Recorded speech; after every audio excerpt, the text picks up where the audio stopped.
Bom dia, bom dia, bom dia, misericórdia, graça e paz. Aqui quem está falando é pastor Jussi Eduardo Costa, membro da Primeira Igreja Batista de São Paulo, em missões na cidade de Teresina, Piauí, no bairro Beira Rio. Quero começar hoje, conforme anunciei na minha página no Facebook, uma série de estudos básicos, simples e sucintos sobre dons e ministério. Quero deixar bem claro que é uma posição pessoal, baseado daquilo que eu entendo e daquilo que eu já ouvi de alguns outros pastores, como por exemplo, o pastor Hernandes Dias Lopes, Augusto Nicodemos, o pastor Luiz Saião, pastor Irlande Pereira de Azevedo, pastor Anésio Rodrigues. Então é uma linha que não somente eu penso, mas que também existe um comungar entre estes que eu citei e mais alguns outros, mas também eu estou dando o meu entendimento quando eu analiso exegeticamente e hermeneuticamente o texto bíblico. Então, a primeira coisa que eu gostaria de tratar com você, meu irmão e minha irmã, é que o dom tem uma única finalidade: a edificação dos membros do corpo de Cristo. Isso você vai encontrar registrado lá em Romanos capítulo 12, isso você vai encontrar registrado em 1 Coríntios capítulo 12, 13, 14, 15, você vai encontrar isso registrado também em Efésios capítulo 4.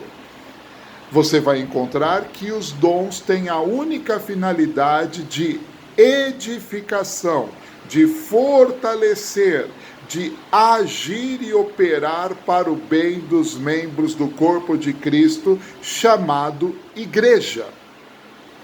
E é claro que quando Deus começa a agir no meio da igreja, as pessoas que estão em redor, que não são salvas em Cristo ainda, colhem dessa benécia e encontram também Jesus como Senhor e Salvador.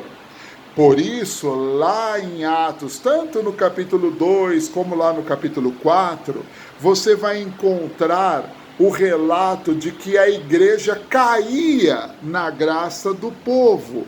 Mas por que a igreja caía na graça do povo? Ela caía porque a igreja vivia não somente os dons, mas também vivia os frutos do Espírito Santo.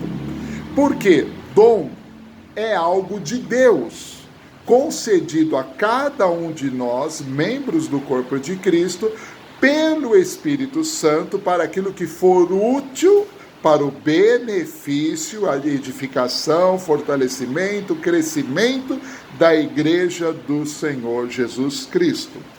Mas dentro desse âmbito de dons, que dom é a palavra charis no grego, que vem da mesma raiz da palavra graça, dom é um presente de Deus.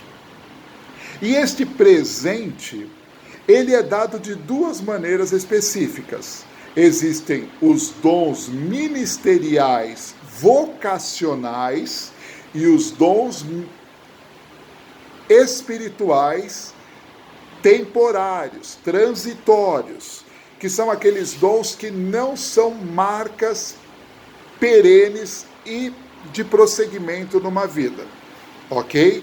Deixa eu explicar isso um pouquinho melhor rapidamente. Vejamos o que Paulo diz à igreja de Éfeso no capítulo 4, versículo 11.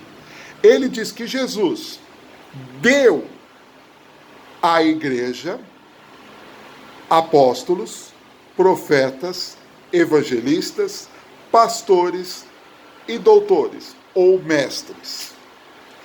Paulo também vai dizer lá a Timóteo que todo aquele que é vocacionado,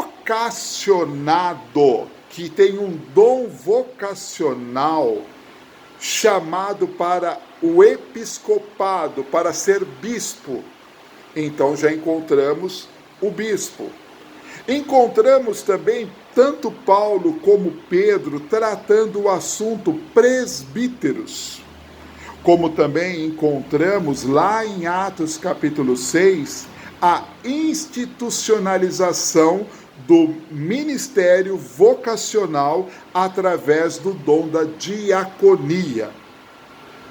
Então veja bem, estes dons, eles são permanentes para que estas pessoas, especificamente em cada área, possam realizar a obra de Deus para a edificação do corpo de Cristo.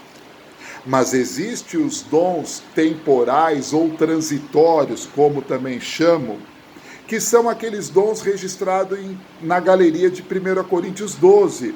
Sabedoria, conhecimento, discernimento, cura, milagres e assim por diante.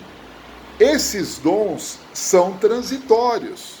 Uma pessoa pode ser usada por Deus várias vezes através de um desses dons. Mas ela pode ser usada apenas uma vez e nunca mais. Como também esses dons são manifestos independentes da presença da pessoa ou de uma ação humana. Porque cá entre nós, se você for aqui em Juazeiro do Norte, se você for lá em Aparecida, em São Paulo, ou qualquer outra cidade de romaria, você vai ver a sala dos desvotos. O que é essa sala?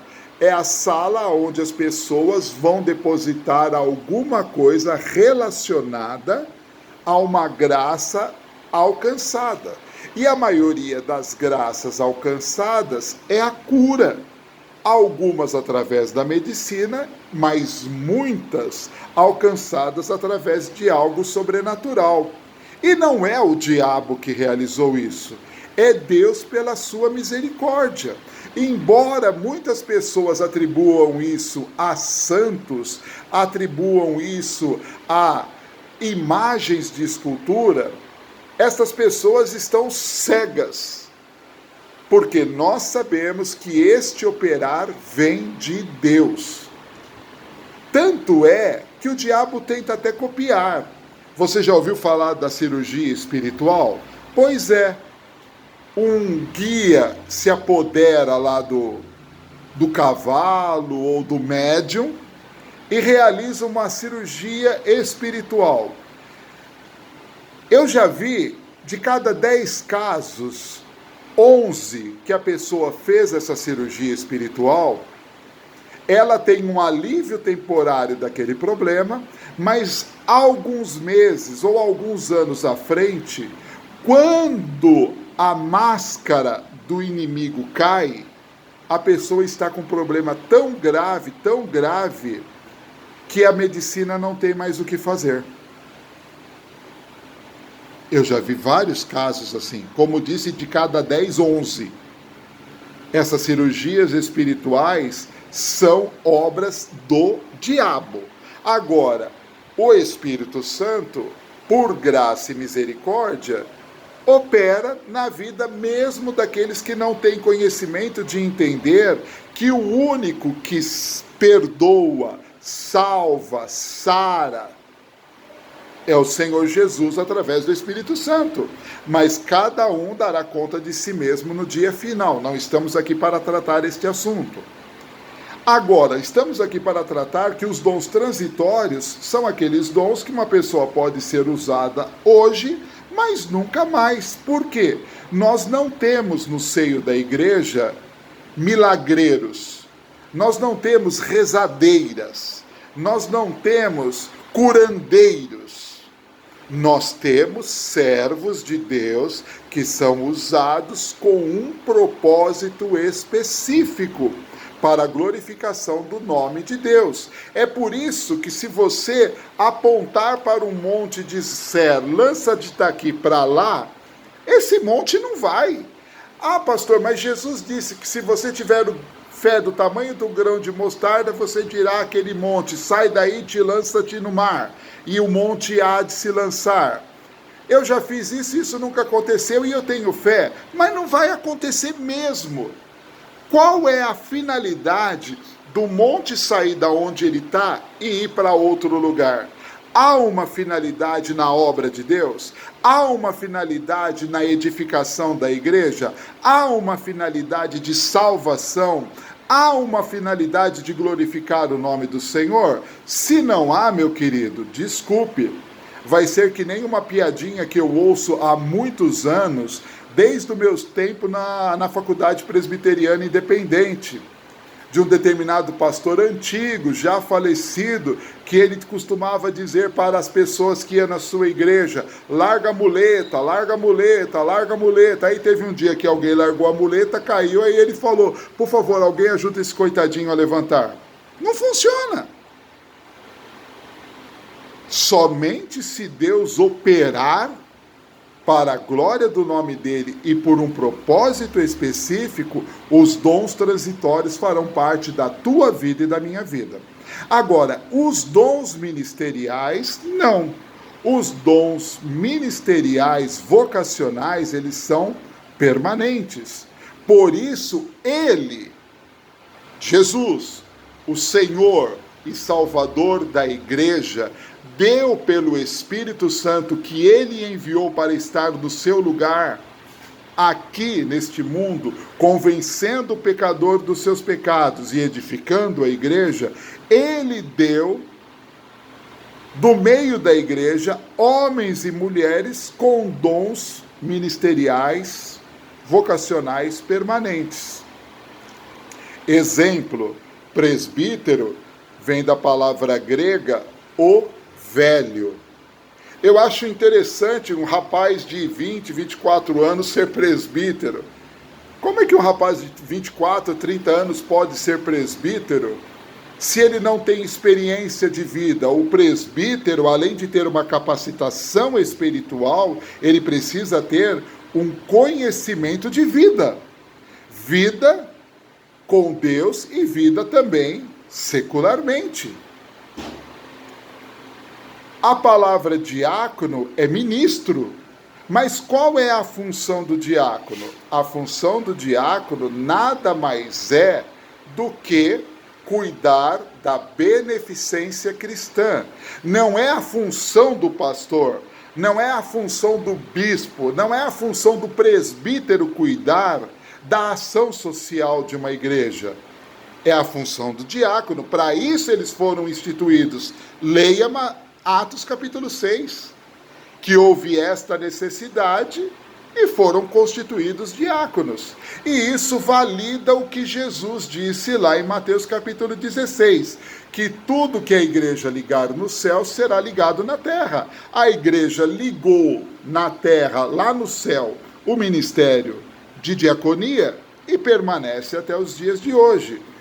Só que, por exemplo, o diácono não foi chamado para substituir pastor no púlpito, para dar aconselhamento. Diácono não foi chamado para ser pregador. Alguns até foram, mas a sua grande maioria não. É para cuidar daquelas questões básicas do ministério da igreja que são muito importantes. Da mesma forma que o presbítero, que é o velho, também é chamado de o conselheiro. O presbítero não é o administrador. Administrador é o bispo. O bispo, sim, tem a função administrativa. Já o pastor tem a função do pastoreio. O mestre tem a função do ensino. O evangelista tem a função de pregar o evangelho, que é o caso dos missionários, assim como os apóstolos, que são os missionários de hoje. E nós vamos ver no próximo vídeo essa historinha de apostolado moderno, onde há base bíblica para isso e onde há base no ego humano para isso. E aí você vai tirar as suas conclusões. Mas existem os profetas, mas o profeta não é aquele que fala assim diz o Senhor, não. Profeta no texto de Efésios capítulo 4, versículo 11, é aquele que declara a palavra de Deus. Profetas são os pregadores da palavra de Deus. Tá vendo? Muitas vezes a gente confunde, acha que aquela pessoa que está trazendo uma palavra específica para você ou para a igreja no momento de oração é um profeta. Não, ele não é um profeta. Ele está sendo usado por um dom de profecia, de revelação. Ah, pastor Jussi, o senhor crê nisso? Creio. Ah, pastor, mas o senhor não é batista brasileiro? Graças a Deus sou. Há 42 anos. Mas isso não anula uma verdade. Dons e ministérios não ficaram no passado, mas dons e ministérios passaram por um processo e aquilo que é necessário para a igreja hoje vai continuar sendo manifesto. O que não for, não vai. Então, fica aqui o nosso primeiro bate-papo desta manhã de terça-feira, 26 de outubro de 2021. Não estou aqui para dizer que eu sei mais do que qualquer outra pessoa e não estou aqui para ofender ninguém, porque eu entendo que cada igreja é autônoma, cada igreja é soberana na sua decisão. Se uma igreja quer ter apóstolo, profeta, quer ter pastor, quer ter diácono, quer ter presbítero, quer ter cooperador, quer ter... Ok, tenha.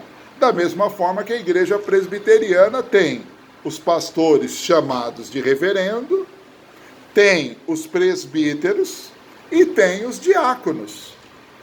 Não tem outra função específica, mas existem aqueles que foram chamados para ser, dentro do ministério pastoral, mestres, como já citei o caso do pastor Augusto Nicodemos Hernandes Dias Lopes, ok? No meio batista, nós já entendemos, no Batista, não aquele que colocou o nome Batista na placa só porque é bonitinho ou porque é uma igreja antiga que surgiu em 1612. Lembrando que batista não é protestante. Protestantes são as igrejas que, a partir do dia 31 de outubro de 1517, ganharam força quando Martinho Lutero afixou no castelo de Wittenberg as suas 31 teses para trazer a igreja romana de volta para o puro evangelho. A igreja não quis, houve uma cisão. E aí surgiu as igrejas reformadas da Suécia, da Suíça, da Holanda, da Finlândia, da Dinamarca, da Noruega. Surgiu a igreja anglicana por um outro motivo na Inglaterra. Surge então os presbiterianos através de João Calvino lá em Genebra e assim por diante. Então, meus queridos, protestantes são evangélicos, sim, mas eles são uma linha evangélica diferenciada. Os evangélicos em si, como os batistas, saíram do meio protestante. Os batistas saíram da igreja anglicana da Inglaterra, indo para a Holanda e fundando a primeira igreja batista que se tem conhecimento pelo mundo. Depois retornaram para a Inglaterra e daí para o mundo. Por quê? Através de dons e ministérios, Deus foi fazendo a sua obra. Então, vamos pensar o seguinte: a Bíblia é a palavra de Deus, a Bíblia se autoexplica, nenhum pastor, nenhum mestre, nenhum profeta, nenhum membro, vamos chamar assim, do clérigo, que não existe, evangélico ou protestante, tem, como é que se diz? Inspiração, não.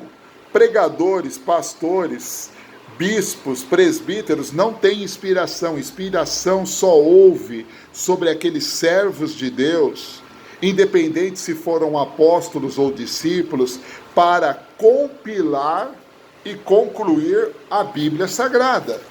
Eles foram inspirados.